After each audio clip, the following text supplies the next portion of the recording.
Muchas gracias por la invitación para compartir con vosotros nuestra experiencia en temas de energía solar flotante en este congreso. Voy a empezar un poco contándoos sobre Isigenere. Isigenere empezamos en el 2009 con el primer proyecto solar flotante. Este está construido en una balsa en Alicante. Es un proyecto que sigue operativo y es un proyecto que se hizo en una balsa de regantes. Integraba temas de regadío y ya desde la primera balsa tuvimos la experiencia de lo que iban a ser los retos claves de flotante, como la variación de nivel, que en un momento dado los paneles se tienen que posar sobre la ladera del embalse cuando baja el nivel del agua, cómo hacer la operación y el mantenimiento para que fuera fácil, y también cómo se integraban y qué beneficios y dificultades tenía la parte del metal y del plástico. Hablaremos un poco más adelante al respecto.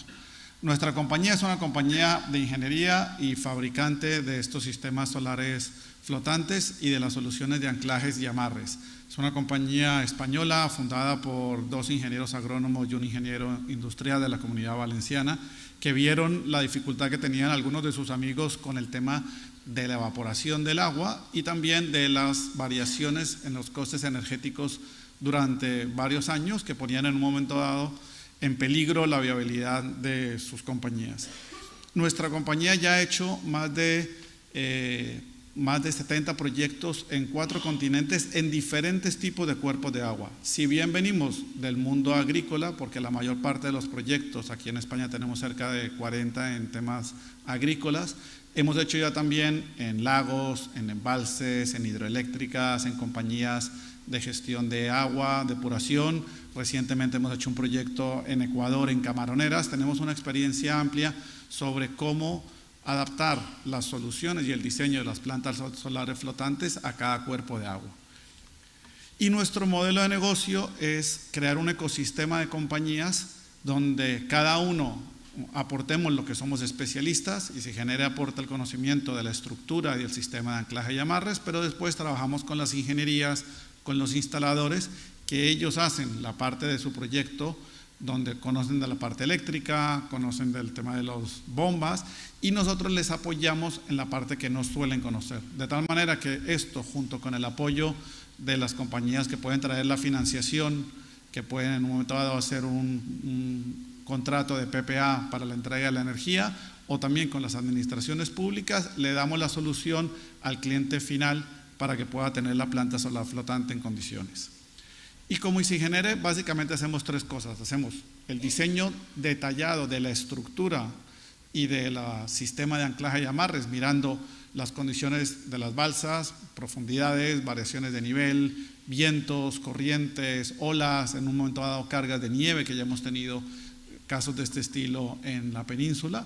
Y después suministramos todos los materiales. Y tercero, formamos al instalador para que entienda cómo se tiene que trabajar con el sistema, para que siga las recomendaciones. Y esto es un tema muy relevante porque es cierto que la mayor parte de instaladores han trabajado ya en el mundo de solar en tierra o en tejado, pero el agua trae una serie de retos diferentes que hay que tener en cuenta y que tratamos de explicar en profundidad, si bien la responsabilidad final de la instalación es del EPCista, del instalador, pero nosotros queremos acompañarle para aumentar la probabilidad de que la instalación se haga de manera correcta.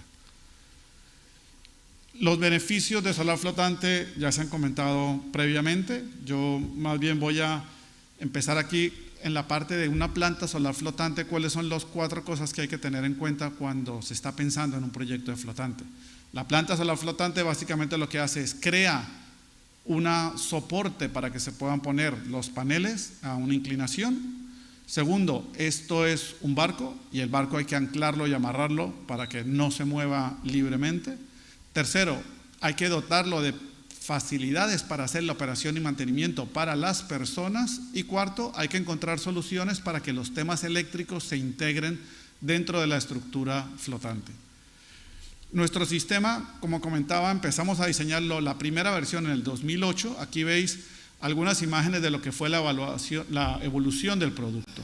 En el primer sistema empezamos tomando ideas del mundo solar en tierra y en tejado. Entonces empezamos con instalaciones que eran metal que nos permitían tener inclinaciones a diferentes grados y que esto se soportaba por unos flotadores. Los primeros proyectos funcionaron muy bien los 3, 4 primeros años, pero después empezamos a ver cosas que sucedían. Se llenaban los flotadores de agua y cuando analizamos por qué, lo que sucedía era que cuando las barras de metal que estaban en contacto con los flotadores, como hay movimiento por el agua, empieza a generar una fricción que cuando esto pasa miles de veces empezaba a perforar. Igual que cuando un prisionero escapa de una cárcel con una cuchara, no es porque le está pegando a la pared, sino está erosionando lentamente. Entonces empezamos a migrar y a eliminar elementos de metal que pudieran generar fricción sobre los flotadores.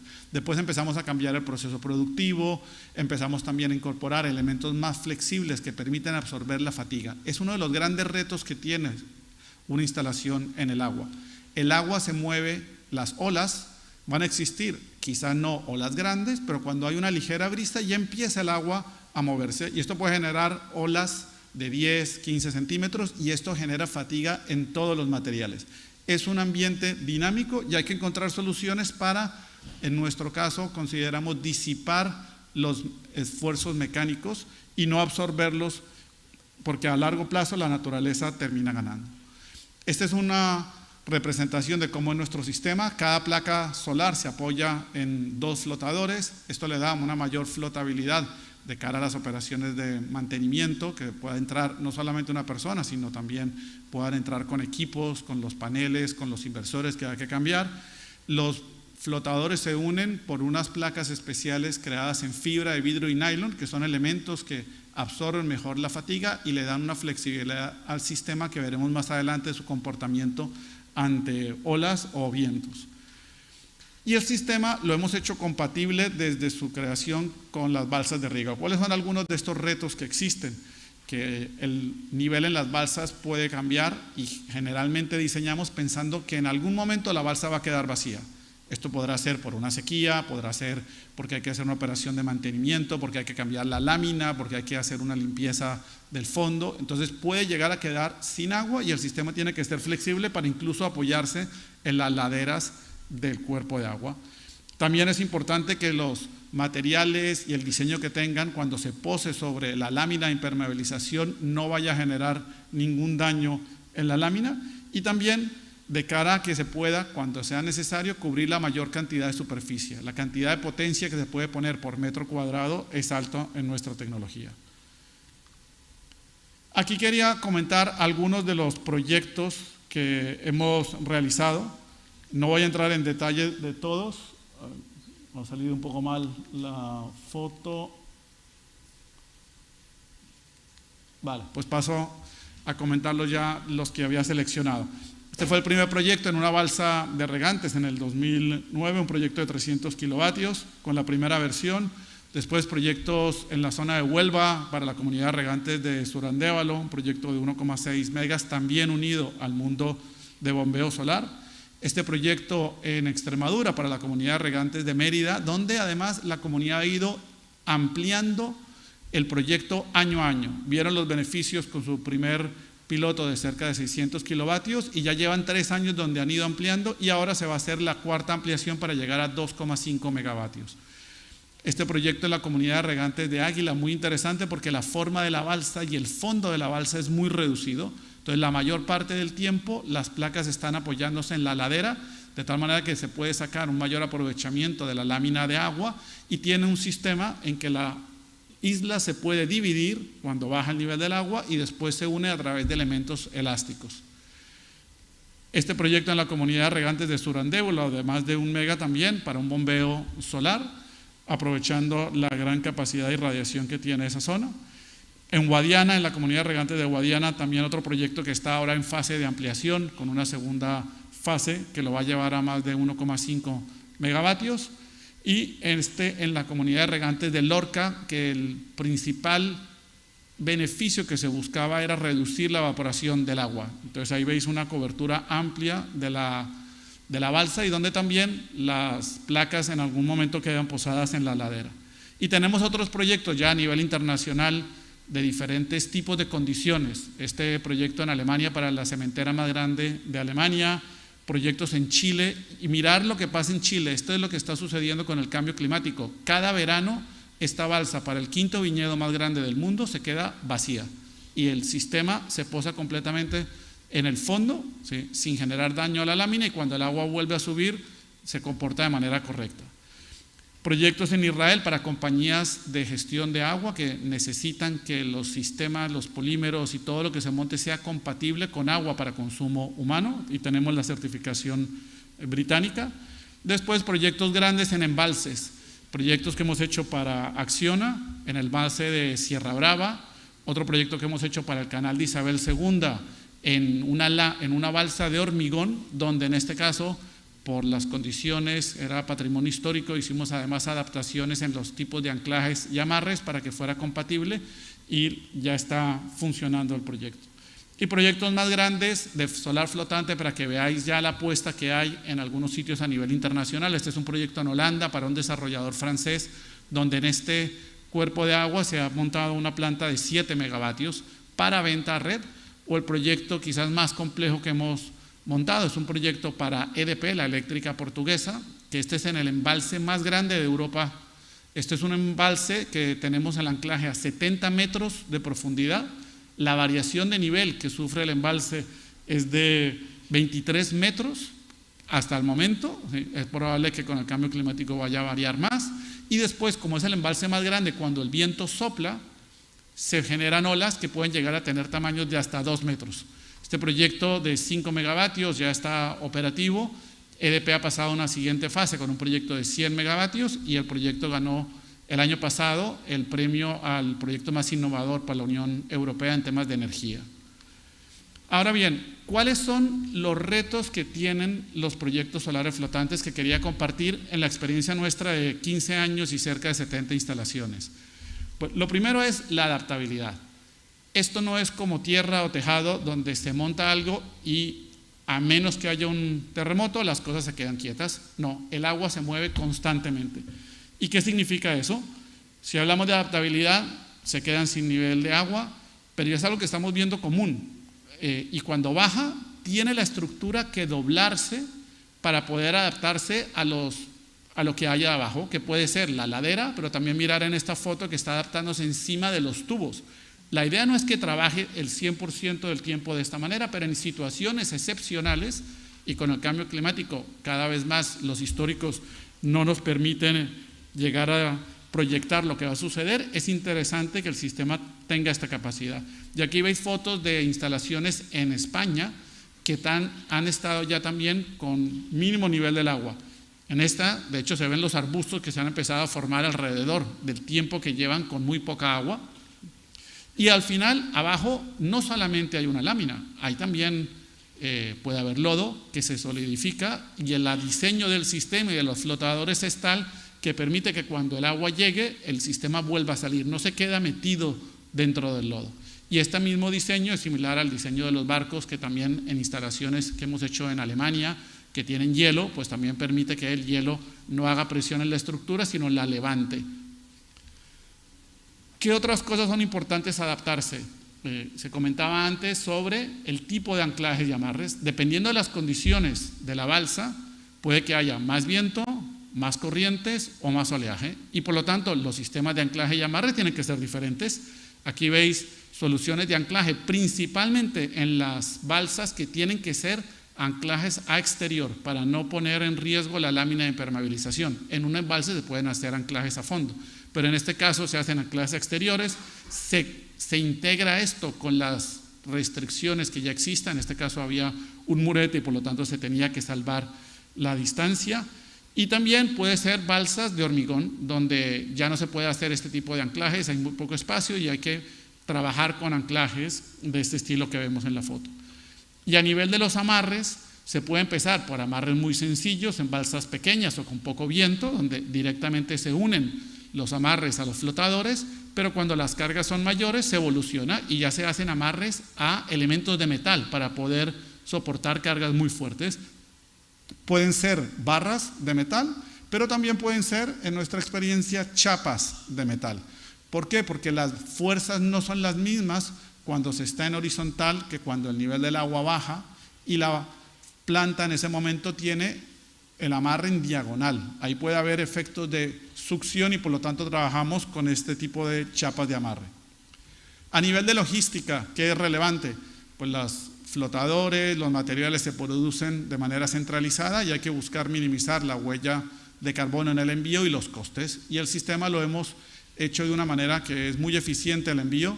Aquí veis una foto de cómo en una columna se pueden meter 45 flotadores, de tal manera que el espacio y el coste a nivel logístico es muy bajo. Además tenemos 2 líneas de producción, una en España y otra en Portugal, por lo tanto dependiendo de dónde sea el proyecto, servimos de donde la logística sea más competitiva. Sí, André, 3 minutitos. Lo tenía anotando acá y vamos en 15. Vale, lo tenía acá también. Instalación, ¿qué otros retos tenemos? No se sabe cuándo se va a hacer la instalación y cuál va a ser el nivel del agua, lo comentaba Moisés. Pues, ¿qué sucede? Si el sistema puede llegar a ser flexible para en muy poco espacio o en una condición de poco superficie de coronación hacer la instalación, mejor. La parte también que es relevante, voy a pasarme este vídeo, después os lo puedo mostrar.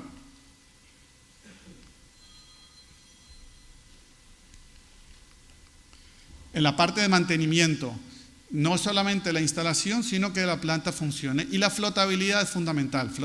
Flotabilidad de cara a que los trabajadores puedan hacer todas las inspecciones, los arreglos en la planta con seguridad. Si no hay flotabilidad suficiente, cuando los trabajadores están pisando y están tocando temas eléctricos, van a estar tocando agua y esto no es lo más seguro.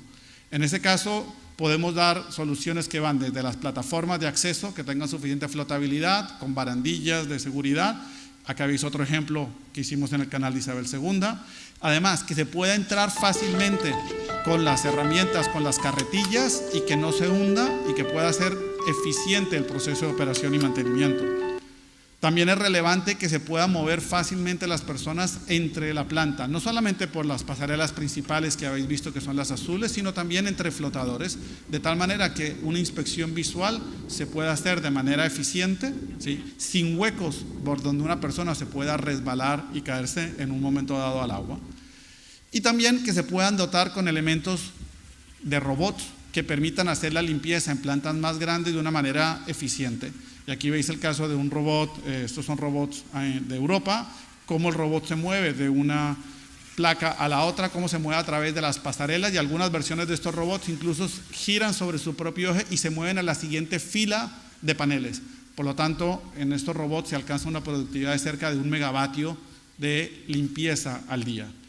¿Y qué pasa con el tema de la limpieza de las balsas? Si en algún momento hay que hacer una limpieza grande de una balsa, que no se puede hacer por robots de los que se sumergen, y ya la balsa, la isla flotante ocupa un porcentaje importante, nuestro sistema permite que se pueda separar como si fuera un puzzle, y aquí veis el caso real de una balsa de casi 1 megavatio que está casi cubierta completamente, donde se ha separado, ya ha entrado la maquinaria pesada para hacer la limpieza. Todo esto lo tenemos en cuenta en el proceso de diseño para que después se pueda hacer de manera eficiente. Y a nivel de elementos eléctricos, es muy importante dotar al sistema de la posibilidad que se integre toda la parte eléctrica, los cables, que sea de una manera ordenada, en bandejas, que la salida de cables sea también segura y que tenga la flotabilidad para que cuando el nivel del agua suba o baja sea de manera correcta el funcionamiento. Y aquí veis algunos ejemplos de salidas de cables que ya hemos implantado. El tema de los inversores. En plantas grandes es más eficiente que los inversores estén en el agua, y nuestro sistema tiene la flotabilidad para que se pueda integrar de esta manera o de esta otra manera. Vemos en una balsa en Andalucía, de tal manera que todos los elementos eléctricos están siempre encima del agua, están protegidos como si estuvieran encima de terreno. Y finalmente, el reto más grande, que es resistir la naturaleza.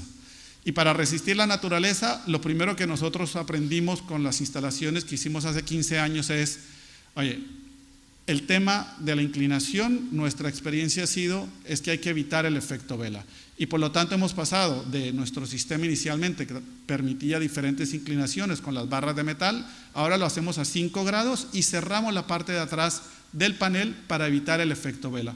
Cuando los ingenieros calculan la diferencia de presión del viento, entre un sistema a 5 grados y uno a 12 grados, puede llegar a ser de 440% de diferencia. Hacemos el sistema más aerodinámico, somos conscientes que esto produce un poco menos de energía en todo el año, pero pensemos que en el tema de regadío, en general, cuando suele ser los meses de verano, y una inclinación a 5 grados en verano produce más que inclinaciones mayores, si bien en el final del año produce algo menos. Y después hemos hecho muchos test reales para entender cómo se comporta. Con el Instituto Hidráulico de Cantabria, que son expertos en temas de olas, hemos puesto nuestro sistema a escala real para mirar cómo se comporta con olas de gran tamaño y sobre todo de gran frecuencia, porque la frecuencia cuando viene una ola y después otra es lo que simula de manera real la fatiga y qué pasa con los componentes. Y por eso es que hemos aprendido y hemos optimizado en las 5 versiones que llevamos del sistema. Y además en interno hemos creado nuestro, vamos a decir, como si fuéramos un equipo de Fórmula 1, el túnel de viento que nos permite testear el sistema ante cargas, entender cuándo se rompen las cosas, ante temas de fatiga, de estar constantemente moviendo los elementos por millones de ciclos, y también incluso simular olas, donde aquí vemos este vídeo de simular olas de 1 metro con frecuencia de 2 segundos y entender qué le sucede a los componentes, porque no es solamente que se instale, sino que dure la vida útil esperada del parque. Y finalmente lo hemos puesto ya en vida real en situaciones complejas. Este es el ejemplo que tenemos en el embalse de Alqueva. ¿Sí? Este es un día suave en Alqueva. Ya mirar el tamaño de olas que tiene, y pueden llegar hasta olas de 2 metros, y sobre todo el movimiento que tiene internamente. Esto es la experiencia acumulada de 15 años de cómo hemos ido evolucionando el sistema y cada vez llevándolo a condiciones más complejas, y estaremos encantados de seguir la conversación para explicaros cómo hacer realidad estos proyectos, cómo apoyaros la parte del diseño trabajando con vuestras compañías de ingeniería que ya tengan conocimiento o con los instaladores que estéis acostumbrados a trabajar. Muchas gracias por vuestro tiempo. Muchas gracias.